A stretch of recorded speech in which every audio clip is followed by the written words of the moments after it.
Hello everybody and welcome back. Fit Fanny here, and in today's video I would like to show you how I've been keeping track of my 75 hard progress. So on the screen you should see my 75 hard spreadsheet tracker that I co-developed using Claude. And if you are an Excel whiz, or not even whiz, if you're like a highly proficient Excel user, you could easily create this for yourself, but I wanted to save some time, and so collaborating made sense for me rather than going through all of the finicky details. So, and by the way, stay tuned until the end, because I will share with you a copy of this or a version of this should you decide that you'd like to use or modify this for your own purposes. So on the very first tab here is basically just the rules that I have created for myself, that my partner and I have created for ourselves. And so you'll notice that we have added some additional things. So there's the basic rules, but I personally have decided that I wanted to add in meditation, and I also wanted to add in journaling, which I decided to not do as make or break. I just decided to add those in as things that I wanted to track. And I'll get to where those land a little bit later. So on the next page is the daily log. So this is where I'm keeping track of all of my workouts. So we can see the dates over here. We can see workout 1 and workout 2, where I list what I've actually done. I share how long I've done it and whether it was indoors or outdoors. The next row over is where I keep track of my water intake. The next row over is where I keep track of how many pages I've read.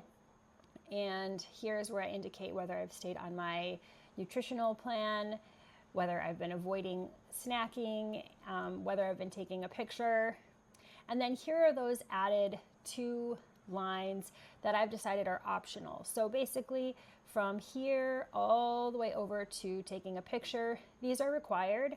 And the way the spreadsheet is set up is as long as all of those are completed, it will show over here as day complete, and it will also keep track of my streak. On the other hand, these journaling and meditation ones are not required. So regardless of whether I've journaled or I've meditated, I'll still get credit for the day. But these are goals that I have for myself. And you'll see that in terms of journaling, I've not been, unless we consider putting myself on YouTube as journaling, in which case I've been journaling every day. But in terms of actually physically handwriting something in a journal, I have not been. And then in terms of meditation, I've actually been pretty consistent. I've only missed a couple of days of meditation so far during my 75 hard. So what's really cool about this is if I go over to the dashboard tab, we can see that it keeps track of, and actually I think this is a little bit incorrect because it says my current streak is 0, which is not true, because we can see over here my streak is 9. It normally has the correct thing, but I was poking around on here before filming, so maybe I messed something up. We can see how many days I've completed. It says I've missed a day. That's just because it's counting today as a missed day because I haven't completed it yet.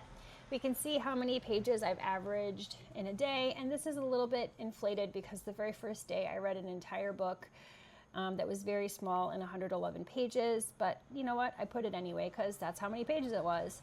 We can see I haven't logged any journaling days, and I've logged 7 meditation days. So basically this dashboard is really handy because it directly pulls the details from here and consolidates them down into the dashboard. The next sheet over here is for measurements, and you can see, let me zoom in a little bit here, and we can see here how I am keeping track of my measurements. I'm only doing this once per week, so I have my starting stats, and then I skipped the first because that was literally the day after the starting stats were taken. But I'm keeping track of my weight, BMI, body fat, visceral fat, waist, chest, bust, hips, thighs, calves, biceps, as well as my blood pressure, my glucose average, and where I am in my cycle. So this is a handy tool to watch your progress. If your goal is building muscle, you might instead of keeping track of your body fat, you might keep track of your muscle percentage if you have a way of calculating that. And you might be wondering how I gather these pieces of information. For weight, I have a scale.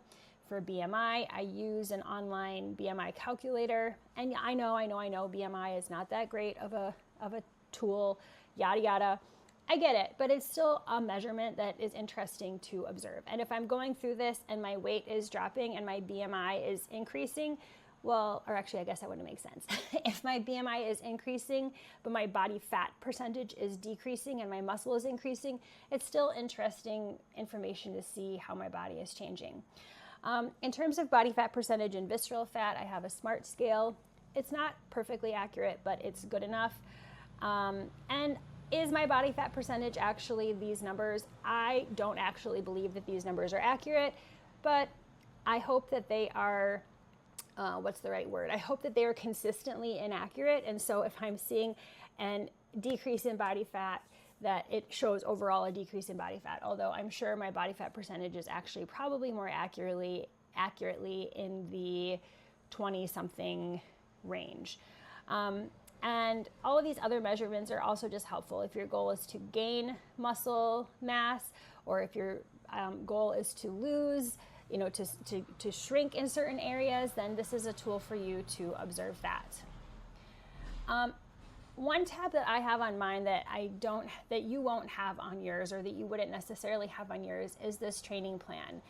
This is something that I created because I'm specifically training for a marathon, and I wanted to make sure that I was keeping the marathon training sort of in the forefront while also achieving other goals that I have, like lifting weights, of course, achieving 2 45-minute workouts per day, 1 indoor, 1 outdoor, as well as sustaining other commitments that I have, like a weekly running date with a friend, a few volleyball leagues that I'm in, and other activities like a dance class that I plan to join next month.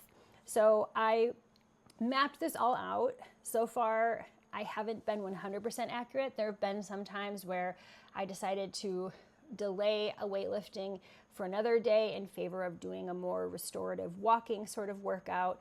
I'm really trying to listen to my body, and with the intensity of marathon training alongside of heavy weightlifting and things like that, I do need to listen to myself, because the goal here is to avoid injury. I want to become stronger. I want to become, have better cardiovascular capacity. But if I injure myself, then I won't be able to do any of that, nor will I be able to complete the 75 hard challenge. So this is something that I created. If it's helpful for you, you could certainly create a tab and try to plan out or map out your activities. Not everybody needs it. Some people are able to more organically go about their days and infuse those 2 workouts in. But for me, this has been helpful. And it was also a helpful way for me to share with my partner what I would be doing, so that way we could try to work out together some of the time. For example, we often lift weights together, run together, or walk together. So those are opportunities for us to spend some time together doing 75 hard. But things like the dancing, the running with a friend, volleyball are things that I do individually.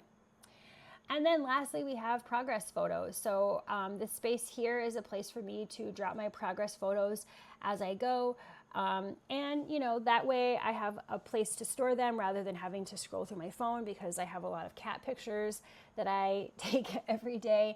And this is just a way for me to have a place to come back to be able to look at them and to see what I see, whatever the progress is, whether there's no change, whether there's lots of change, whether I get, have more visible muscles, whether I don't, whatever.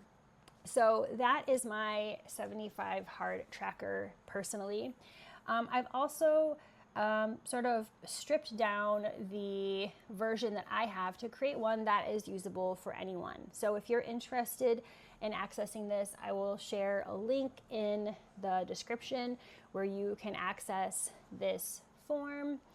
Can I make it easier to see? Yes, I can. Awesome. So basically this one is very, cleaned up. You can put in your own goals. I've removed the meditation and journaling since not everybody has those goals. You'll still have the dashboard where it keeps track of your streak and all of those things. There's still the daily log here. It's just for one person rather than of course, if you're doing this with someone else, you could certainly add another person to it. There's a place for the measurements, just broken down by week. I realize not everybody has the blood pressure. Oh, I forgot to talk about blood pressure. So I collect my blood pressure. I have, in addition to my Withings Smart Scale, I have a Withings blood pressure cuff. And so I keep track of that. And then in terms of my glucose, I have a Stelo CGM, continuous glucose monitor, that I wear pretty consistently. And these are other metrics that are just valuable for me. I know that not everybody cares to keep track of those. Some people are much more focused on the specific visible body changes. But for me, I do have a family history of both heart issues, heart disease, heart attacks, strokes, as well as diabetes. And so for me, it's really valuable to be able to monitor my blood pressure as I go, recognizing that on any given day it could be high or it could be low, but overall we're just looking for a healthy pattern. And in terms of the glucose, of course, there are going to be meals. You have a big, huge smoothie. It's like full of nourishment that also may, increase your glucose, yada, yada. So these are just tools that have helped me. I'm not saying that everybody needs them, but if you happen to have the tools to gather that information, cool. And if not, you can always remove or delete those as well. And in every sheet, I do have a space for notes because I think that reflection is really valuable throughout the process, just so that you can keep track of what you're thinking, feeling, what you're noticing along the way. And lastly, here's a space for you to include your progress photos along the way. To add those in, you simply click on it and then do insert, and then it allows you to paste in or to insert any photos you'd like into your progress photos. And if they look super tiny, because when I insert mine, they're like, the size of a letter, you can pull on the sides here to drag it to make it bigger. So I hope that this is helpful for you to see how one person at least is keeping track of their 75 hard journey. This is just my one example. I might have different goals than you have. I certainly have a different body than you have and different needs than you have. So if you were to embark on this journey, you would want to customize it based on your own body, your own needs, your own health situation. I'm not a medical doctor. I'm not a nutritionist. And I'm certainly not an expert when it comes to diet and exercise. Or even when it comes to self-trust, which is one of the things that I'm working on. So please take whatever information here is valuable for you, and anything that doesn't apply to you or isn't helpful, do your own research and speak with your medical professional team to see what might be the right fit for you. Thank you so much for joining me today. This is day 10, I believe, of my 75 hard journey, and I am very excited to be continuing on with another day.